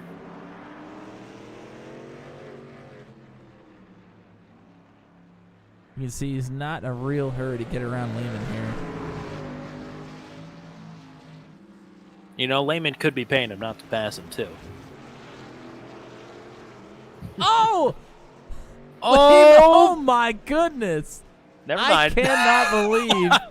I cannot believe Lehman was able to hang on to that one either. He has been right on that limit all night long. I was going to say, he's been on the edge of control all night, but, I mean, he's never gone completely over the edge. He's been able to corral whatever he's put himself into. I mean, he is absolutely wheeling and dealing. Well, maybe not dealing, but he's wheeling for sure.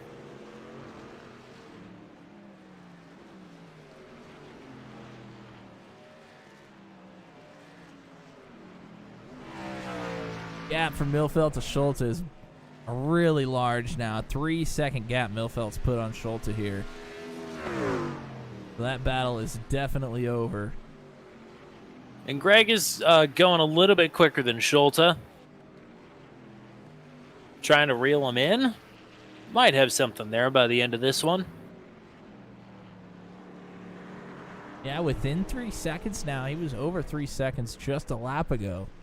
So definitely at least half a second, maybe 3/4 of a second gained here in the last lap.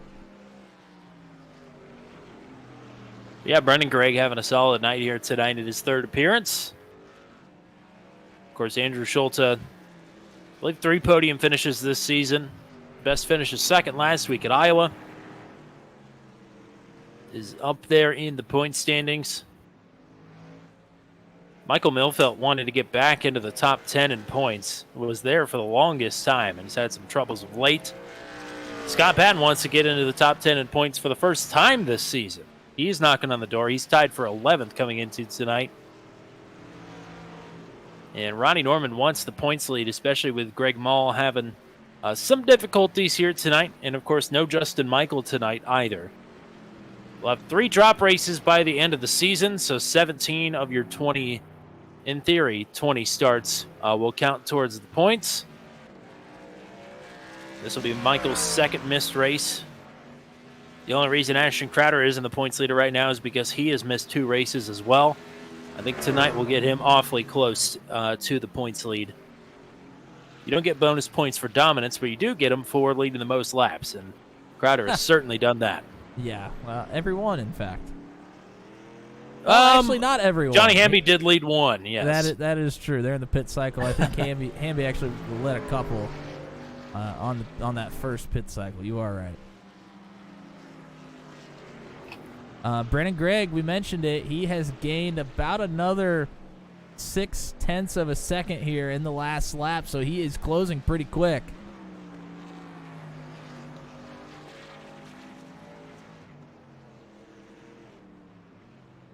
Ashton Crowder is closing in quickly on Brendan Gregg now as well.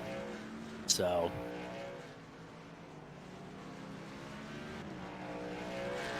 maybe Gregg will be able to use Crowder as a bit of a pick to maybe get around Milfeld. That could be an interesting situation arising here in the next lap or two. We might let him by and try and learn something here for the next few laps to try and find the advantage on Schulte just by, basically just cheating off of somebody's test.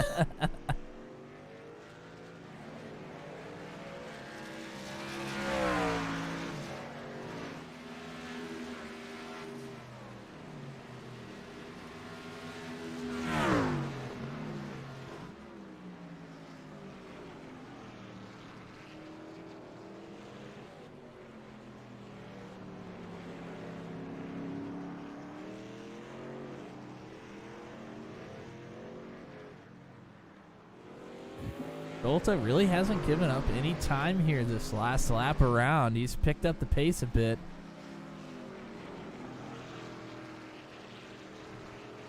Gregg still trying to be on the move here. Still a lot of time left.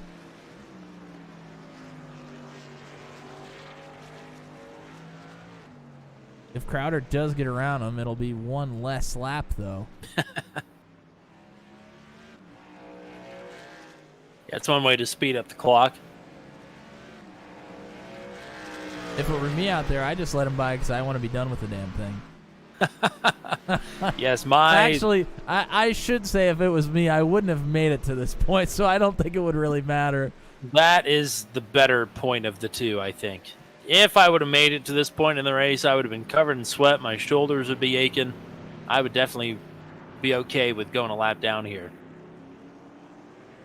Gregg still closing in here on Schulte. He's got Crowder right behind him now. Gregg calls for Crowder to go through here on the right into the right-hander. Good call to let him through here on the fast section of the track. Try to not lose too much time. Still able to pretty much run your top speed. But he's lost about 3 or 4 tenths, letting Crowder by so far. But again, we'll get to study up here. You just follow the leader, you get a little bit of dirty air, but, you'll get the fast way around, too. Whoa, Schulte is wide. Wow. I don't know how he didn't go around. That thing was all but on the trailer.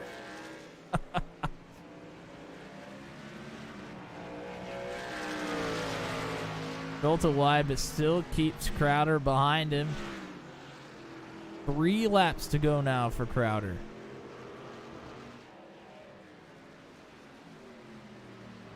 I would imagine Ashton is going to get the same opportunity as... Oh, he's going to dive it down to the inside of Schulte. And we'll get the pass done quicker. I'm sure Greg doesn't mind this exchange if they slow each other up. You should get a nice slipstream down. Tell you what, Schulte is fighting tooth and nail to stay on the lead lap here. Yeah, Schulte didn't look like he wanted to give up that spot at all. No. Certainly does not. Still doesn't. Yeah, don't blame him. He's... Oh, Crowder gonna send it in big time. Schulte around the outside. This battling is just going to let maybe Greg get right up to the back of him. This is Robbie Gordon at Sonoma. Battled with a lap truck or a lap car so long it cost him the win in that race. Not that this is for the win, but, you know, Greg is right here now.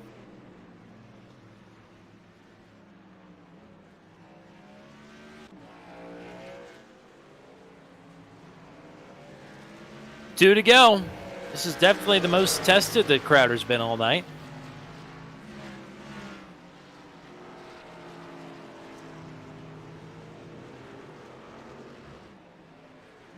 I have a feeling Crowder's not going to be as patient here this time. No.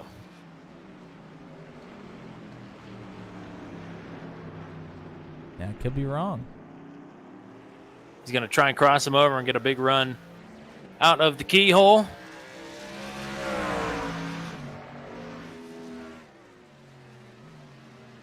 Tried to set it up outside in. Wasn't able to quite get the run. He does have positioning on the inside, but didn't feel super comfortable with it. He slowed down a lot there in that corner.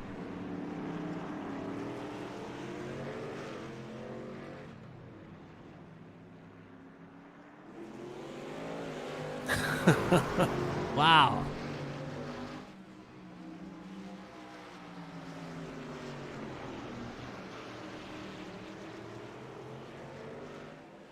And Greg's sitting back here going, come on, go past him. I want to be next in line here.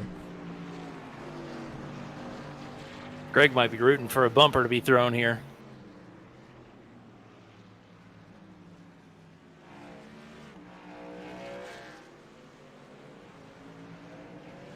But it'll be one to go for Ashton Crowder. Things have certainly gotten interesting here.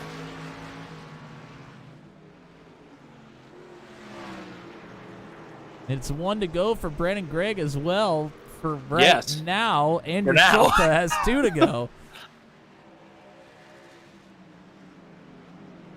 Crowder looking to the inside, still not able to pull up alongside of the 8-1. And still doesn't have a run down here.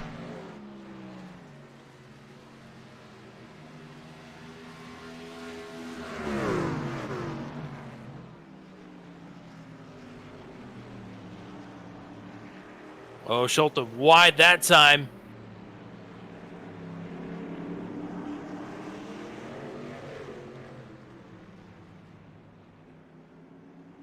Crowder and Schulte side by side. Greg is now right to the back of both of them.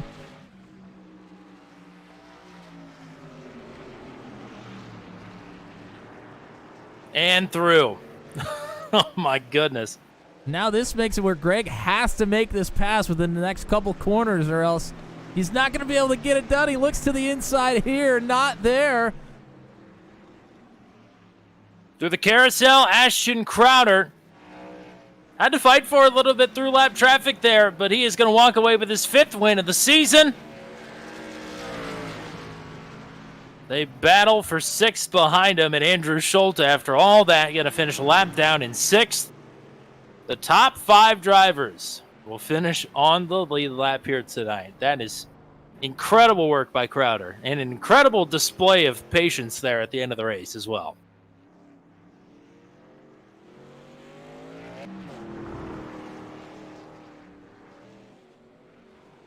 Johnny Hamby working his way now to Thunder Valley, getting ready to walk away with the second position. Things have certainly tightened up for third, but it should be well in control for Ronnie Norman here in just a few turns for him to bring it home. Scott Patton and actually Michael Milfeld 10 seconds behind Scott Patton. Patton closed in there on Ronnie Norman in the closing laps. Hamby across the line officially in second.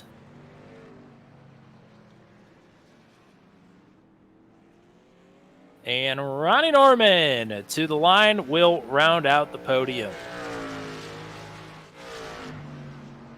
Great job by Scott Patton to finish fourth here. Really had to fight back after a mistake. And there is Milfeld in the 155. He will finish in the top 5. All right, results are now official. We'll go ahead and get to the full finishing rundown here. Crowder, Hamby, and Norman, your top 3. It is the second podium of the season for Hamby, second podium of the season for Norman, 5th win of the season for Ashton Crowder. I'll talk to all 3 of these gentlemen momentarily, as Crowder lighting it up down the front straightaway here. I always mistime the finishing rundown with the burnouts. Not on the road courses. I don't want to miss the drill spill, that's for sure, wherever we're going to get it here.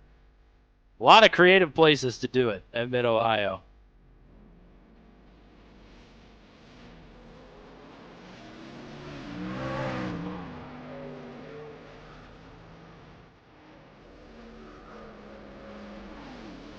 It's going to hurt. It wasn't too bad. It blows, though. All right, so Patton and Milfeld then round out your top 5. Andrew Schultz fought tooth and nail for that 6th place finishing position. Brendan Gregg will finish in 7th. James Lehman in 8th. Greg Mall in 9th. Rob Haynes will round out your top 10. Charlie Widener then will finish in 11th. 2 laps down in 12th is Will Kirk. 13th is Brad Slagle. 14th, Matt Burkhart. 15th, Bill Paradise. 16th, John Pansilla. 17th for Ryan McRoberts. And then a DNF for Kerry Cleaver. I think a DNS technically for Doug Heveron. So we will go in search now of Ronnie Norman.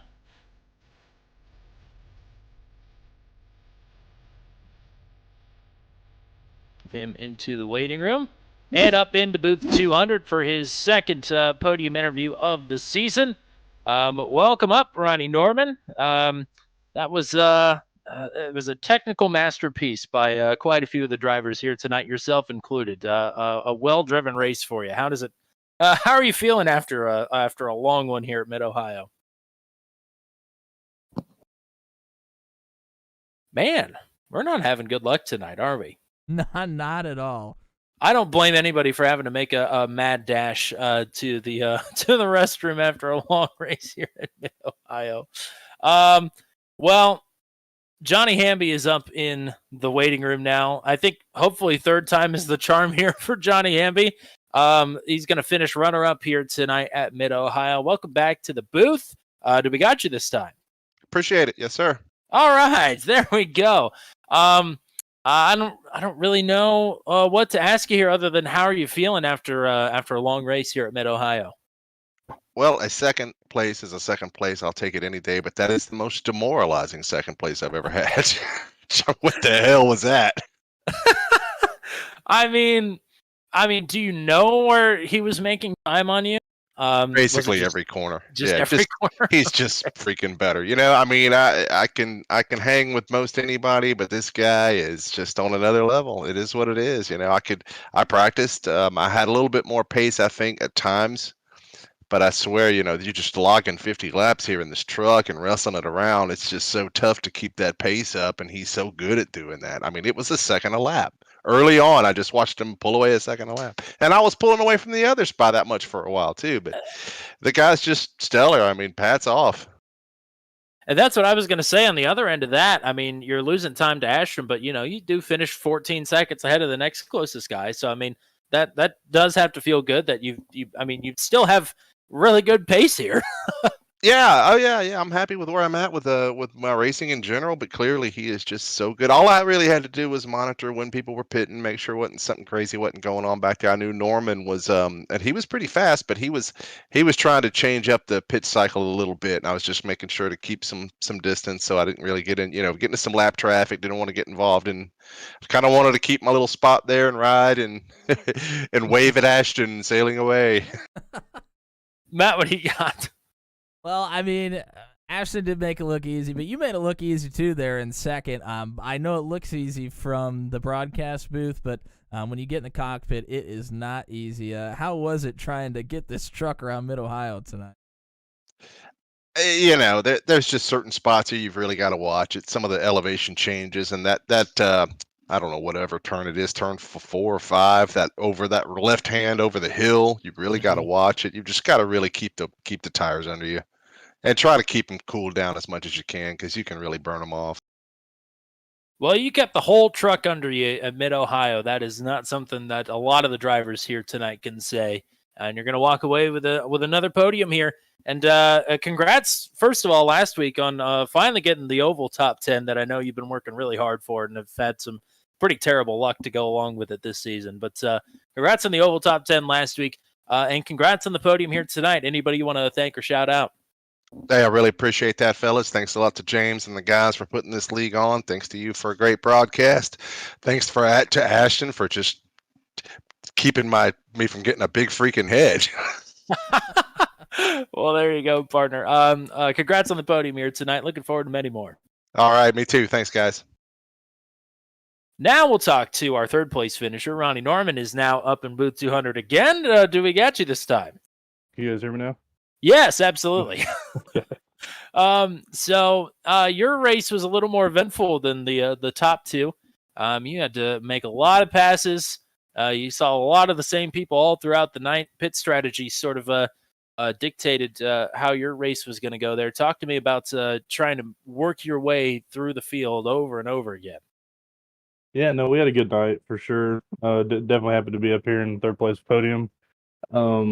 I had an idea of what I wanted to do going into this race, and then about halfway through, you just start thinking about it, and then you're like, and then we did a little maneuver and changed our strategy up. So my original plan was to run out the whole fuel, take tires, and then run out the second fuel run, come in for fuel only and no tires, and then halfway through there when I think I stayed out the longest, I'm pretty sure. So when I was coming back through trying to pass everybody, it took me a minute to get back by. And then I knew if I couldn't stay ahead of Andrew, it was going to be really hard to get around him. So when he went into the pits and everybody else started their second strategy or their second pit cycle, I was like, I better get in because I think I only ran like 10 laps on my tires when I came out. So I just wanted to get cycled back up with everyone else and feel a little bit better about myself. So we ended up doing that and came back out into third. And I knew it was going to be a race for third tonight. I had nothing for Ashton or Johnny for sure.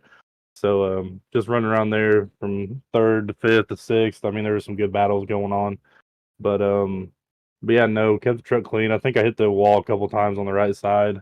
Got a little bit of scratches, but other than that, clean race. It's definitely a long race. The left foot's feeling a little sore because, we love braking on here. So, but other than that, no, it was, I don't even know. It's just, if you don't know how to run this track, you're definitely going to have a heck of a night. So it looked like some people out there were not having as much fun. Yeah, I'm happy to stay in the broadcast booth for a race at Mid-Ohio, that's for sure. I have a lot more fun watching people struggle than I would be struggling out there.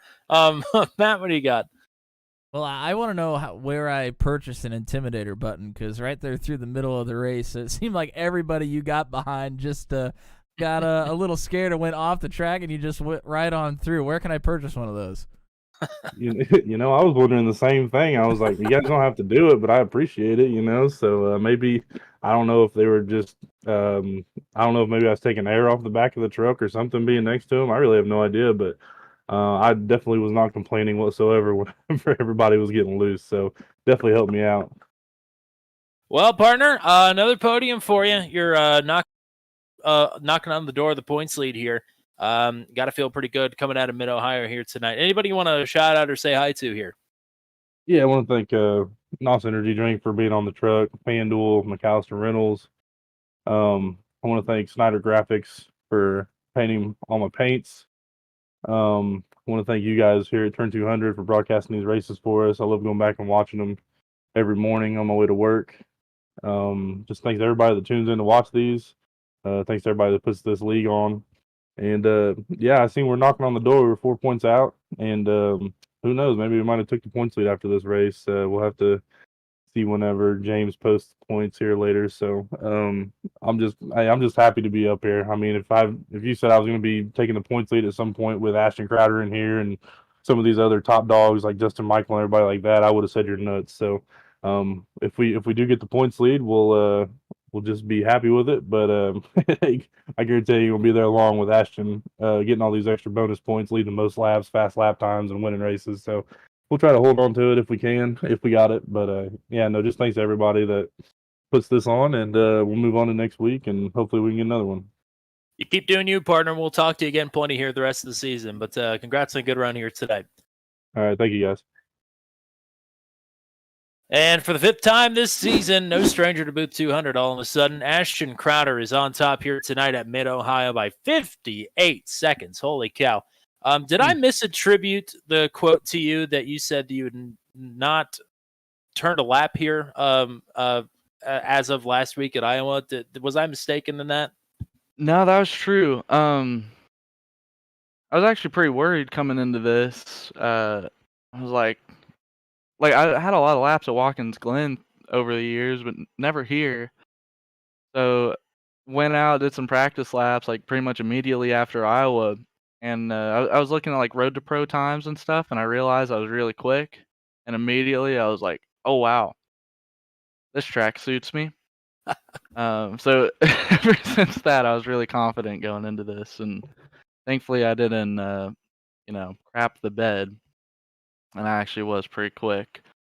But yeah, I mean, it once again, like I was talking about at Iowa, it was like a perfectly executed race. This race didn't have any cautions with it being a road course, so we got to play our strategy really well. And been doing what the real life guys are doing, where they pit really soon and just bite the bullet on the last stint, save a lot of tire for the first like 5 laps of it, and then that evens back out over the run and get all that advantage. Like I was telling Johnny before he pulled me up here, and worked out really well. So I'm really sweaty, but it was a great run.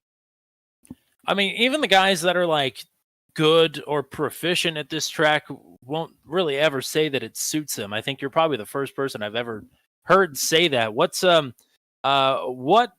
took you to this track so quickly, do you think? What about it?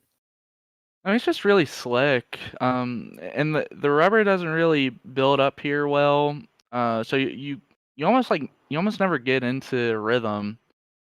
And I always felt like I was pretty good in my Coke Series days, like finding speed where probably shouldn't be able to find it, and low grip surfaces and stuff. Like I'm really good at Darlington and Old Atlanta. I would whoop people, and I mean, you really can't find grip at both of those racetracks. So I think that was kind of the main thing, and like on the brakes too, because it's so low grip. If you get on them too hard, you really start to push the front tires, and you will hop because it throws the rear around. And I feel like nowadays wasn't this way back in the day, but I feel like I'm really good on the brakes now too. So I think those two things together really just put it up on a platter for me. Thankfully, I hope I wish every race was like that, like every track. Like Iowa last week, I was like, dang, dude, this sucks. Like I'm struggling. And yeah, and then like I said, do that test and everything seemed good. So yeah, I guess I just gotta pray more or something. I gotta figure it out. Matt, what do you got? Well, I mean, it was utter dominance. I guess the only question is, do you now have the Mid-Ohio official week circled on your calendar to whip everybody's butt in the official races? Not really. I don't I don't like running the official stuff ever, honestly. We have some cool stuff going on with a couple of real life situations. That we do races for, usually on was it Monday nights, and run some tracks throughout the week and kind of work on setups for like the real life stuff. And that's pretty much all I do. But yeah, I don't know how I would be compared to like the Road to Pro guys, like straight up, because I mean, running lap times in clean air and then racing, I mean, it's two totally different things. But um, yeah, I might think about it. I don't. Is Mid Ohio like coming up or? I think it already went past, actually. Oh, well, I think a next couple year. of weeks ago. Yeah. Yeah, Yeah, it was next always year. next year. Love Ohio. Yeah, big fan. Anybody you want to shout out or thank you tonight? Yeah, for sure. The drill spill, BC Lunar Tech. I was gonna make a joke about the truck being cheated up, but I feel like that would have rubbed a lot of people the wrong way. But just know that it was there, and I could have said it. No, I didn't. But my grandparents watching, and then there's a girl that was on a plane yesterday. And shout out Christian Challoner, didn't nosedive, and she made it up to Boston. So shout out to Ava, watching up there. You guys for putting on the broadcast. I want to say this too. I really enjoy like going back and watching them. There's some people or there's some broadcasters out there. Won't call anybody out, but there's some where you watch them back and you're like, "Ooh man, let's put this on mute." But your guys' is really fun to listen to and watch, and it's really high quality too. So that's great. You can actually see trees and stuff. That's always really cool. But James, everybody for putting on the league, and yeah, I mean it just it's really fun. Like I know it might seem like 58 seconds. Like Andrew, like we were talking before I came up here, and he was explaining why he didn't let me go, and he was like, "Yeah, 58 seconds. Like, you can give up all the time in the world, but like holding on to these things is really hard." And I mean, I'm sweaty. Like I was sweating like crazy, so it's a good challenge doing this type of stuff, and I appreciate being able to come in here and look forward to that every Thursday. It really keeps my skills sharp, and everybody in here races really well, so it's a really fun time. And like I said, I just really appreciate it. Yeah, it's a big gap, but I don't think anybody would ever accuse you of having it easy out there at Mid Ohio. It's always a handful here, and it's just makes it that much more impressive that you're able to win by such a big margin. But congrats on the victory here tonight. A hard fought one, especially there in the last couple of laps, like you mentioned. But Yes, sir. many more to come, I'm sure. But congrats on win number 5 on the season. Thank you. I appreciate it. All righty, partner. That is Mid Ohio. I think that is the last time, at least that I know of, that we are here for the rest of 2023. So say your goodbyes here to 13 turns and 2.25 miles of Ohio. I think Ashton Crowder was the first one to ever say I love Ohio. Honestly, I think usually it's quite the opposite feeling. So a nice change of pace here for our last trip to Mid Ohio here this year. yeah, usually Ohio gets brought up and absolutely dragged. I feel like this is it's not the only Ohio track on iRacing, but it's the only one that we've put on here. If they would put the Cleveland Airport in iRacing, I wouldn't drag Ohio, but we've got Mid Ohio here. So, what do you want to say to wrap up the broadcast here tonight before we really fall down a rabbit hole we shouldn't go down? Man, I just want to thank everybody for watching here tonight. I know Mid Ohio is probably not the most exciting race to watch, especially when you got Ashton Crowder whooping everybody's tail out there. But shout out to Jacob Nagy, Michelle Kirk, and Greg Ball hopping in the chat here right at the end. Appreciate everybody tuning in, and thanks to the drivers for coming out. And we've heard a lot of nice things about the broadcast here this week from a few of our drivers in different leagues that we broadcast for. So shout out to all the drivers that we had. I mean, obviously, without the leagues and the drivers, none of what we do is possible. And it's not possible for us to have so much fun here almost every night of the week, bringing you some action. So shout out to the drivers and the league admins and everybody out there putting in the Lord's work as we continue on here for the rest of the season in Maximum Velocity. You mentioned almost every night of the week. We've lost one day or one broadcast on a day of the week, and we've picked up another. No more Tuesday broadcasts for the next few weeks until the Venom Truck Series gets rolling for Season 7. But like we mentioned a couple times on the broadcast tonight, Sunday afternoon, 3 o'clock Eastern, it is the top split strength of field race for the Porsche Mission R Challenge. That will be making its debut week 1 of 12. For their official series right here on Turn 200. Monday night, Truck 200 is back at North Wilkesboro. Oh, yeah, the Porsche Mission R, by the way, at Watkins Glen, the Cup Series layout. Monday night, North Wilkesboro for Truck 200. Wednesday night is the debut of the ASRL Southern Shores Realty Sports Car Championship GT3, GT4 multi-class racing at the Red Bull Ring for a 20-minute dash and a 40-minute feature. And then next Thursday, back with Maximum Velocity Racing League at Matt Williamson Super Speedway. Nashville Super Speedway. Lebanon Super Speedway. It's the mile and a third, the Super Speedway around Nashville. That is how we leave you here tonight. To make sure that you are here for all the broadcasts next week, or at least this one next Thursday. Be sure to hit subscribe on your way out of the stream here tonight. We are barreling towards 500 subscribers, and we will get there soon, I promise. That is the goal, to be at 500 by our Turn 200 championship race the first week of December. Will we get there? It's going to be close. Yeah. We have something special in store once we are able to have access to a few things with the live stream. So Yes. if you want to experience that, I guess it could get a little chaotic. Tell some friends to subscribe. You're not going to want to miss it. Absolutely, but that's all down the road. We hope to see everybody again here next Thursday night for Maximum Velocity Racing League on Turn 200. But until we meet again, for everybody with Maximum Velocity, for the GOAT Matt Williamson, I'm Tommy Cook. We are saying so long from virtual Mid-Ohio Sports Car Course, where Ashton Crowder stands tall with his 5th victory of the season. Have a good night, everybody.